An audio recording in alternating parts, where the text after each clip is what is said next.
first of all, like I said before, didn't always look like this. And on top of that, all I'm doing is standing on the shoulders of my dark-skinned and/or female predecessors who came long before me. Mm. But you didn't listen to them because they didn't look like me. Mm. Now all of a sudden you're listening because you're hearing it from the white guy. Well, you know what I do? When I have troubles with someone on YouTube, I usually send them to your European confessions. How about that? Did you know? I'm glad I could tell you that now. But that's seriously what I do, and very rarely do they come back because they probably find out how everything's been going and how badly it's going to end up if they carry on like that. It's really funny. I know. It's like dropping a bomb in their pocket. Exactly, and they probably end up in a padded room after that. So I'm pretty sure that at least half of them did. I never hear a word from them. They'd be really rude on YouTube. Oh, blah blah blah. And then I'd go, well, if you really want to find out, there's a guy called Richard Smith. I'd love to see their faces when you start to describe the beginning. Exactly. Yes. Yes. Yes.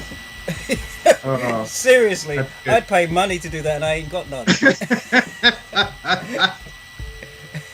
Right.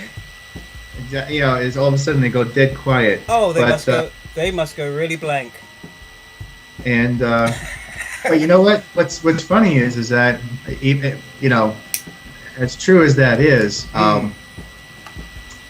what's really encouraging is not only are there a whole lot of people in the Moorish and Native American community getting on board with this, but there's a lot more white people getting on board with this too.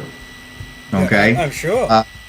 I was standing in a room of 80 people on Saturday, February 20th, and I got standing applause from everybody. Granted, a couple of them were Hispanic and Native American, but I would say 95% of them were all white. Yeah. Okay? Pale. And I think the thing is this. I think the way it comes down is simply this.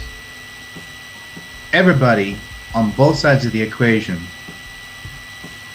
the Moorish people, the black community, Native American community, they have no trouble about talking about what they talk about. They just don't realize how far they can push it until they hear me. Yeah. And white America, I think, is on the other side of it, too damn afraid to talk about it until they see me talk about it. Yeah. And then they realize, oh, it is okay to break this programming. It is okay to talk about this. Yeah. Because I think what a lot of people forget is, as I said before, reincarnation is for the good guys, immortality is for the bad guys. Yeah. And there's a whole lot of people, just like me, in white America, who are coming back white, who used to be black, Hispanic, or Native American. Right. And this is Mother Earth's way of getting even with the system. Right. Okay?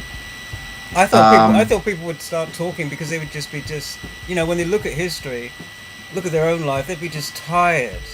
They just go, oh man, yeah, this is exhausting. It's I know. Exactly. Yes. You get up in the morning, you think, I'm going to do a job that I've done for several lifetimes. Yes. Right. There's that aspect too. Right. I was a cleaner. I was a cleaner in the last life. I'm a cleaner now. Somebody say something. Say something. Right. So he can rise up above the mop. Right. Isn't it like that? But, yeah. But there's that sense of relief that comes from being able to make sense of it. Yeah.